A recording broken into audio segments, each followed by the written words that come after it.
Hey, speech comers, this is Dr. Timothy Elizondo here in my, what appears to be a never-ending slumber party.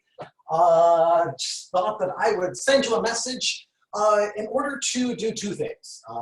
First of all, to give you some more, I don't know, maybe communication regarding the grading information that's coming out from Columbia College Administration.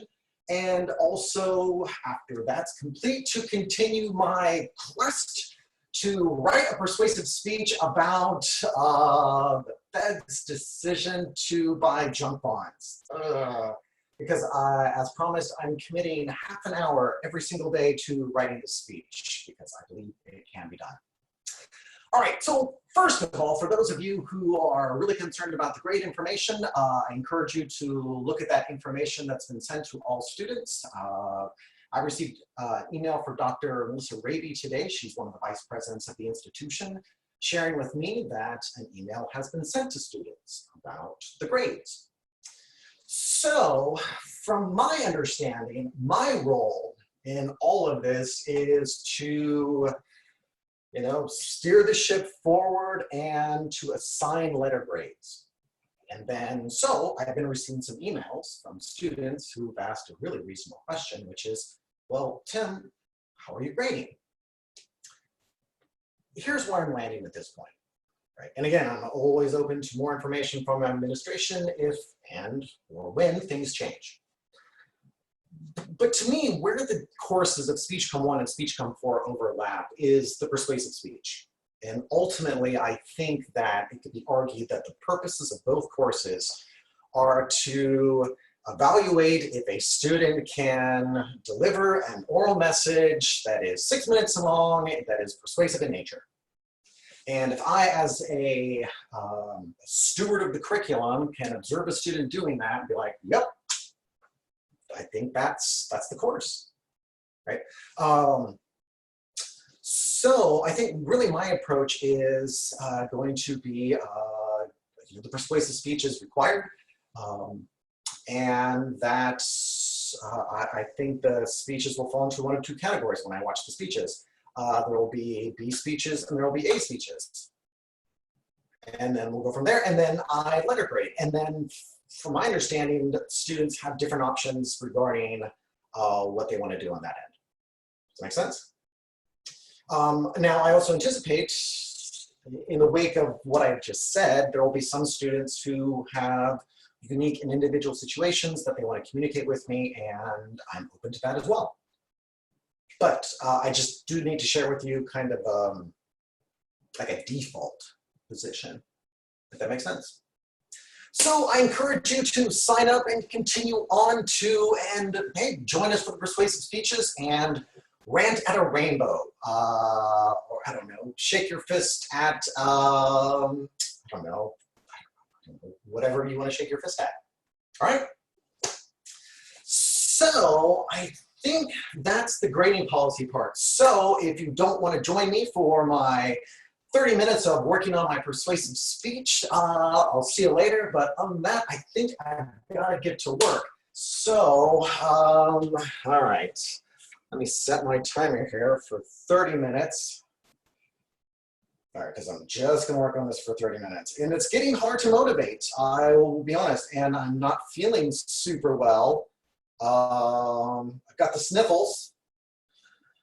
And yeah, but I think it's important, I keep reading from a mental health perspective, that it's really important that you create a schedule, you create a routine, because, hey, as my cousin Tina once told me from her own personal experience, when you're in the box, either you can do the time or the time does you, all right? So I got 29 minutes, so let's get to work. I'm gonna be screen sharing this. All right. And I think that this is I really don't encourage anybody to pick a persuasive speech topic that they are not, that they're just learning about, right? I really encourage people to speak from things that they're more familiar with, their wheelhouse, their major, you know, to sense kind of their own reality. I'm not a financial person. I don't read a lot about Wall Street. I read about Bitcoin, but I don't, yeah, I'm not into like finance stuff. So this is not my wheelhouse, but I'm gonna write this speech anyways. So let's see where we are at. Last we left, kind of looking at my outline from the other day, or from yesterday. And again, it's like it's a jigsaw puzzle, right? That's what it is. And much like when I'm working on a jigsaw puzzle, I don't like the section I'm working on and I get really frustrated. I go someplace else. And so what have I got? All right, so I've got this exigence thing. So again, remember from yesterday, I'm trying to convince the audience that there's this, or my grandma, I should say, that the federal government, or I should say the Fed, right, which is, it's a private institution that works with the government. So I think I need to start like thinking about that's an important term that needs to go in here. So before I kind of get into this action, maybe I need to just start defining some terms. All right, I think that it's important. I got informed grandma there. Define some key terms. Yeah, I think I just need to start out with just explaining like what exactly is the Fed. Now in my outline, I could put what is the Fed, but I don't like writing questions in my outlines because just from an organizational perspective, I might just start answering in really weird ways. Like maybe today I'll write the Fed is a, you know, whatever. And then tomorrow I'll write, yeah, I don't know. I could answer.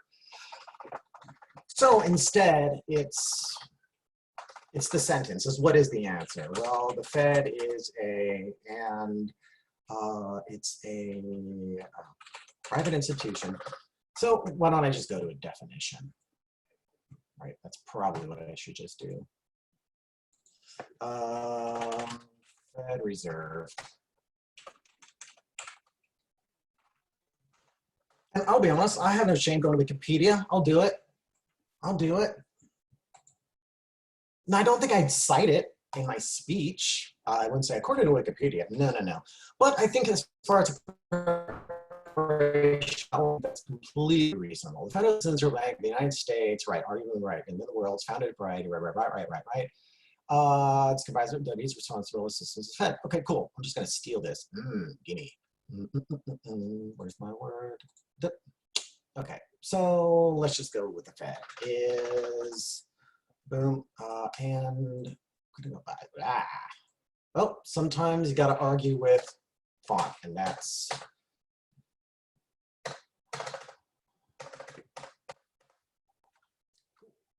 I like that. And I'm definitely going to define some terms, but I want to turn this into like an evidence blog. The Fed is the US's primary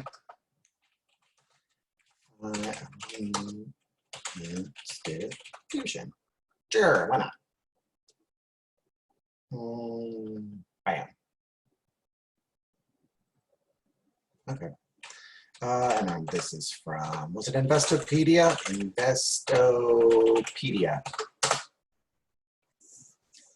All right, so, and sometimes people have asked me, Tim, how do you cite a website? There's two ways to cite a website. You could cite a website if it indicated when it was last updated. Boom, right here, last updated February 4th of 2020. Nice. And that's Investopedia. So I would put that in just to make sure that I'm citing properly. What other people might do to cite it is they would cite the date they went to it, right? So Either one. All right, so let's see what I've got. So the Fed is the United States' primary institution. Yeah, I think I need to kind of talk about the Fed. I don't know if that's going to be the overview, but I think I like that information. It's a central bank, it's the most powerful institution in the world. It's safe and flexible. Yeah, I don't know. Do I want to break that up? Are those different things? Because those are different ideas.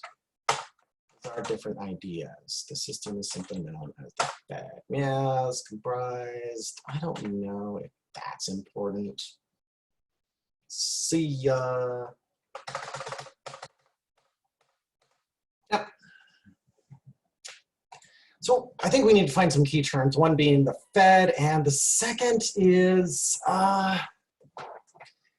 you know, as I was kind of reading about this, and I have been reading about this the last last night, I tried to read a little bit in preparation for today, and what I ended up doing was kind of pulling different kind of like site statistics information and just putting it into this evidence kind of file that we started yesterday.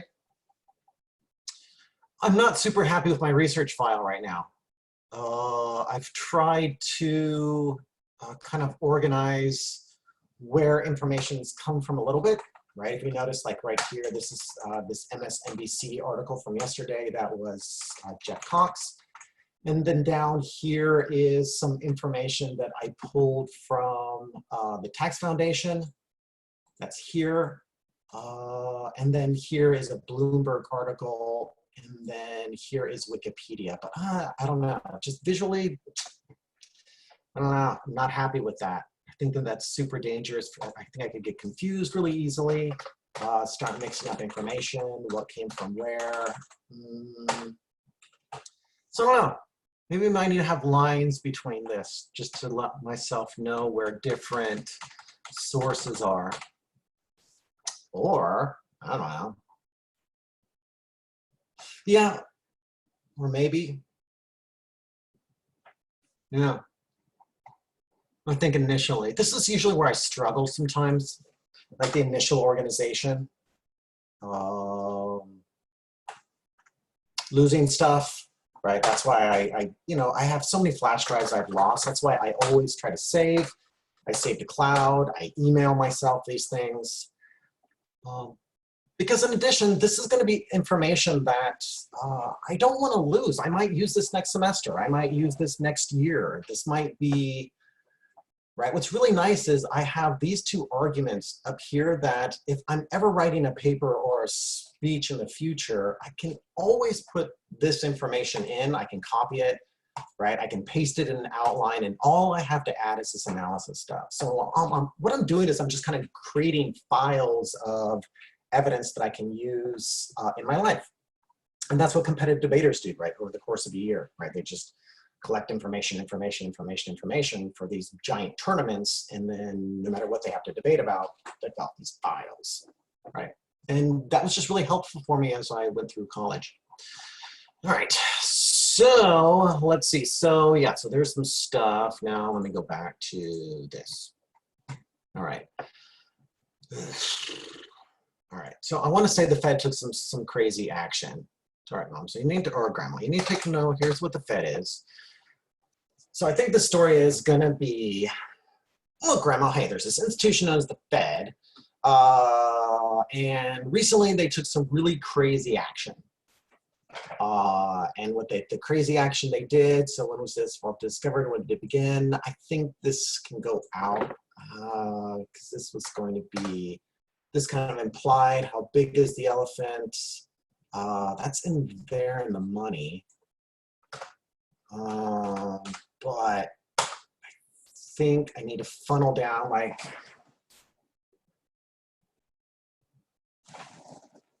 all right, so the government will own a bunch of risky assets. Okay, so what's a risky asset? Yeah, what's a risky asset? Got informed ground about the issue. All right, I think that's too conceptual.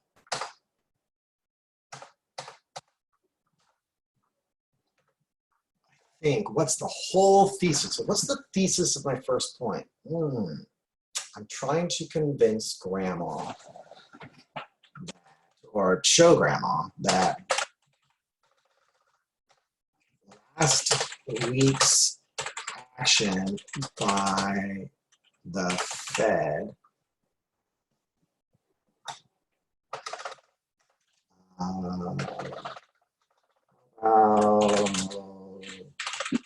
the recent decision by the Fed to purchase junk bonds is a sign of, what's it a sign of? Well, if we look down at the bottom of my first point, it looks like I'm hinting at like unemployment, like the money's going to rich people, the wrong people, right? That state and social governments are, or say social and state programs aren't getting help they need. So it seems like I wanted this sign of unjust economic and political inequality. Yeah, inequalities. Yeah, there we go. That's what I want to do. Yeah, I think so. Yeah, I want to get people kind of riled up about it. I want to get people riled up about it. Unjust. All right. Okay. Right, and in my head, I can kind of see how this is starting out, right? In my first point, I think I might even start with that particular thesis. I might say something to the extent of, after my preview of the points, I would begin with the recent decision by the Fed to purchase these particular qualifications or categories known as junk bonds is a sign of unjust economic and political inequalities. I think in order to understand the particular thesis, however, there are particular key terms that need to be defined. First is the Fed. Well, the Fed is I could see, again, I'm not like super like committed to that language, but conceptually, I think that kind of works. Is known as the Fed, and I think the second one is junk bonds. Junk bonds are, there's these really kind of two considerations, So I got to know what these terms are. So there is a purchase. So I think then it's grandma. There are two terms that are important to understand as we examine this issue. Yeah, I'm not going to tell grandma I'm going to inform her. I'm just like, hey, grandma, there's a couple things that we need to just bring to the forefront in order to illuminate this issue. First, Ed. So we're just going to tab everything here. And second is this junk bond stuff. Junk bonds are, I don't know what junk bonds are. I have no idea yet. I kind of do, but I'd be lying. First def. Yeah, I don't know. I find that. And I think just not just a definition, I'm also going to have an example. Right? Because I can't just define it. I think grandma's going like what? They're like, oh, it's kind of like this. And I think as an example, I'm going to use kind of like my friend Rick. Rick is kind of a name of a person that I use as a speechwriter. Rick is based off an actual person named Rick, who was a very good friend of mine who passed. And so I use Rick for a wide variety of different reasons. Sometimes, I don't know, I need a water polo player that I played with, so I use Rick. And sometimes I need, I don't know, someday I worked with the summer camp, so I use Rick. In this instance, I need somebody who's a little bit shady. Somebody who borrows money but doesn't necessarily pay you back. Somebody similar to Worm in the movie Rounders. And in this instance, I'm going to use Rick.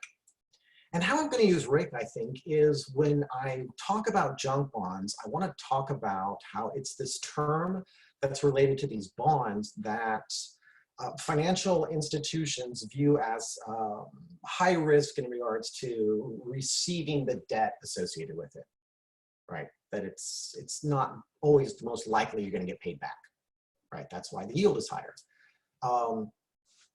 I think in explaining that to my grandmother, I think all those financial words would bore her, right? It just wouldn't sink in. So I want to know, Grandma, it's kind of like Rick, right? Rick is a friend of mine who always borrows $10. The thing is that, you know what I mean? I want to use this kind of real world analogy so that my audience understands what I'm talking about, particularly as I move forward to the next part of my outline, which is that the Fed is going to, or the Federal Reserve is now stepping into this marketplace and starting to work with Rick, right? Or putting their trust in Rick, I guess, right? Yeah. So, and I think just for commitment sakes, I'm bolding both of those. Boom, boom. All right, so now I know that I need to find out kind of what junk bonds are. And what I'm trying to do in maybe the next couple of days is I'm going to watch YouTube videos. I'm going to look to see how other people have explained it from an oral kind of perspective, because even though I do want to have something cited in what is my B1 first definition, I'm looking for ways to articulate it in a more interesting way in the remainder of the B subpoint. Okay. All right, let's see. What else? So I think when I added, I don't know if I added this yesterday or last night about this unemployment, right? I found this from Bloomberg, and just because I was reading about unemployment. All right, let's see. What else do I want to work on in my 12 minutes? Close that. Let me close that. Let me close that. Let me close that. So, after I kind of was pounding my head about the first point, I started looking at, okay, well, the causes. Like, what are the causes? What could I argue are the causes? And it seems like I've indicated that I want to say there's this history of oversight, I guess. I mean, it just makes sense that there's, we have financial institutions and we have oversight, right? These rules and regulations that is used to kind of examine what these financial institutions do with the money that they're entrusted by both the government and the people. So it seems like I need to at least explain that, part of what now the Fed is doing and what junk bonds, are allowed to do and all this kind of stuff is related to the deregulation. So I'm like, I got to at least look there. And so what I kind of went to is, after I went to the CQ researcher that I've since been locked out of, is going to Columbia College Library, going down to the CQ researcher and typing in again, financial Wall Street, looking for my key terms, going to my financial services deregulation, and starting to read this, and really right off the bat, right, the 2010 Dodd-Frank Wall Street reform seems to be something that I cannot avoid. I need to read about it. I guess that's good, right? Using this time to learn new ideas. So it seems like here underneath the cause, is looking like it's Frank Dodd.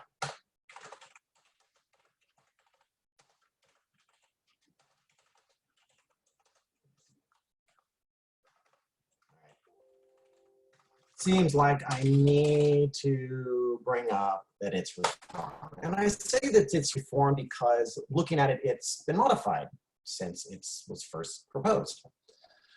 Right. We see here that it's hinted at that in 2010, that it was established in, that it was an attempt to repeat kind of previous crises, how long it's been around. But it seems like I really need to get to the reform. So it was enacted in 2010. It overhauls financial regulation. Like, this is the stuff I need to read.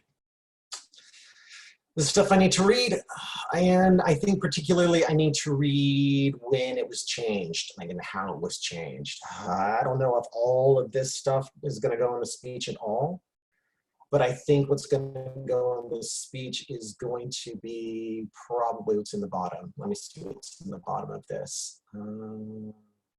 Here. March 14th, 2018, the Senate passed this particular act exempting banks from the regulations. And then Trump did something which changed it. Cool. So my suspicions are correct. I can put that there. Let's see, wiki. April, yeah, that's when I went there.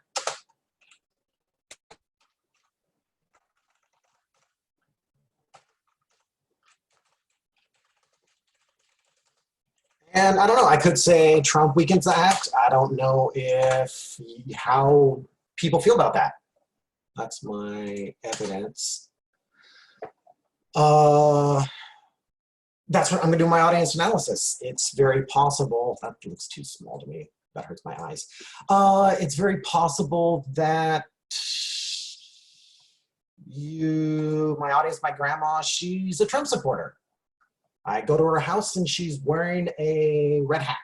And so I'm like, well, I can't put Trump. I might say Congress, right? Because chances are my grandma might be really sympathetic to, being like, she doesn't like Congress. And I might then, right, because we see it passes in the law of representatives, and maybe I'm going to take this part out. Let me copy that before I cut it. And I'm not necessarily going to blame Trump, right? That could be sneaky. That could be sneaky. I could also use words like the government.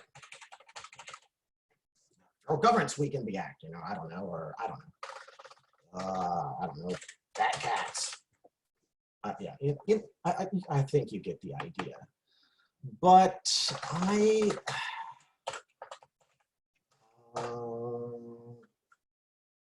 Trump had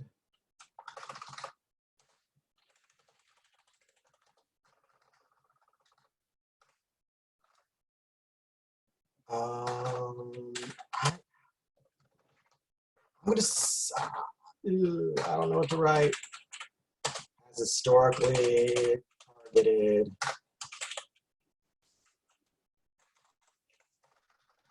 the act. I don't know. Maybe I could write that, but I don't think the evidence supports what I'm writing, right? And I think that becomes a little bit problematic if I was to commit to that. Right. I think the danger is in a speech, I'm like, Trump has historically targeted the act, according to Wikipedia, and here's the definition. I think a skilled debater, at least, or somebody from the realm of argumentation would look at that and be like, all right, your evidence doesn't support the claim. You're being a little shady. So I think that, just says that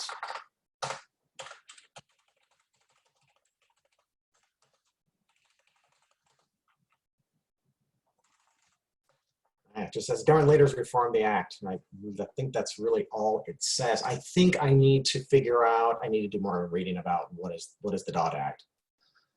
That's going to be important. I don't know if this is going to go in the speech. Don't know. Cause and its reform, political houses at work. Yeah, this suddenly, if Congress goes there, this might be lobbyists. Right, so it's maybe not political party, but it might be banking. Yeah, it's gonna be Wall Street. Wall Street fat cats have influence. Yeah, there we go.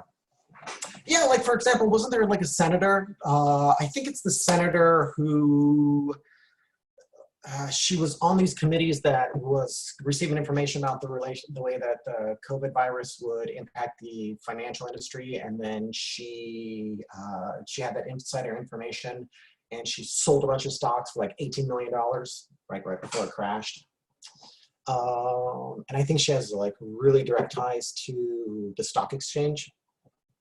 I might use her. Shady senator. No. No. So, yeah, so it's the shade, yeah, it's the government, but it's also lobbyists. Actually, if I went in that direction, I would probably switch those around. Because I want to start with the lobbyists. Because grandma's going to be like, I know about lobbyists. I'm like, well, but grandma, it's not just the lobbyists, right? It's inside. What? Yeah. Yeah, and they're using their influence to undermine the Frank Dodd Act. Yeah, I think that bleeds together pretty well. And then all of a sudden we have causes. We can take this out. Oh, man. Causes.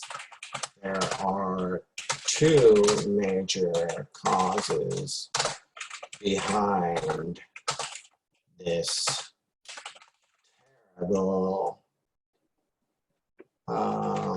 trend of influence. I don't have influence, but resource divergence. There we go. That sounds complicated. And now I've got my two causes coming in.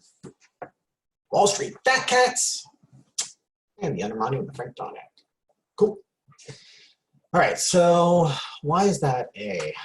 Why is that happening? Would that work? Okay, that would work. And then this, I don't know why that's a B2.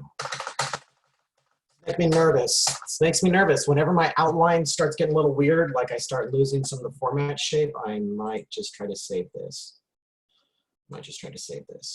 Just in case. Don't know. Fed outline, back up. Always delete it later. Always delete it. Got it. Okay. Let's see. Now what do I want to do? As far as the motivate audience line, I think this is starting to kind of make sense a little bit up here. Right, keeping in mind the motivate audience line is like, why should the audience care? Like, and oftentimes we draw from the significance of the speech. So in my significance, it looks like I have, that unemployment is rising, money's going to the wrong people, government programs aren't helping. So I can start putting that in here if I want to, right? Let's see.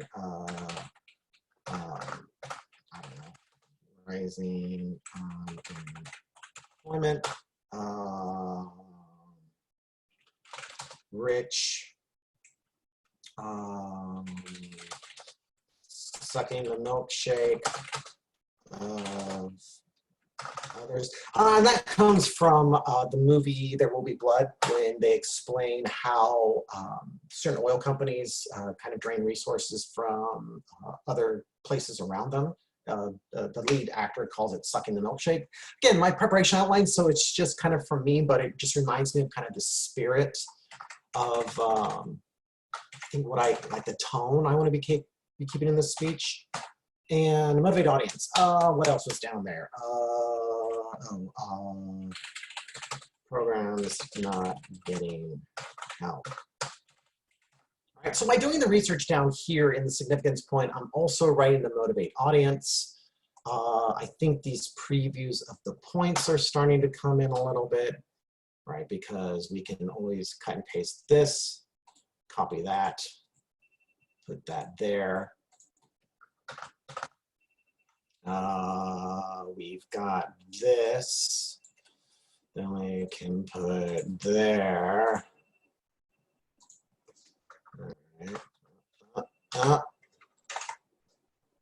And yeah, and then I don't know, it becomes like the solution, which actually is the somebody should do why. I don't know what that is. Chances of, yeah, I don't know yet. All right. So, and I don't think any of that should be bold. Although I will bold that just to remind myself that that's a conceptual part. All right, so I think I'm out of time. That's it. That's it, that's where we're at. If I'm so inspired, I could keep going. Yeah, and I think in the meantime, I think what I need to figure out is what is a junk bond? Oof. That is what a junk bond is, and I need to practice that. I need to practice that. Oh, what I could also do is check this out. I can also copy all that, copy that, and put that right there, because that's going to happen. All right.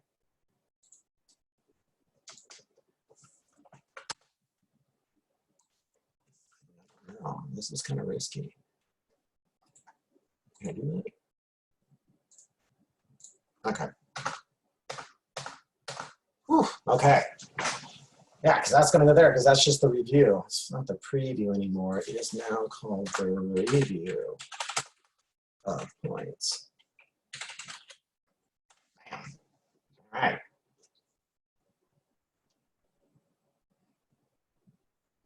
Okay. Okay. It's going along. All right. So that's what we got going on. I think that I'm done. I'm going to stop sharing. Hope everybody's doing well. I look forward to seeing you guys tomorrow, whoever would like to join for our open lab discussion. And yeah, I'll see you around. All right. Bye, guys.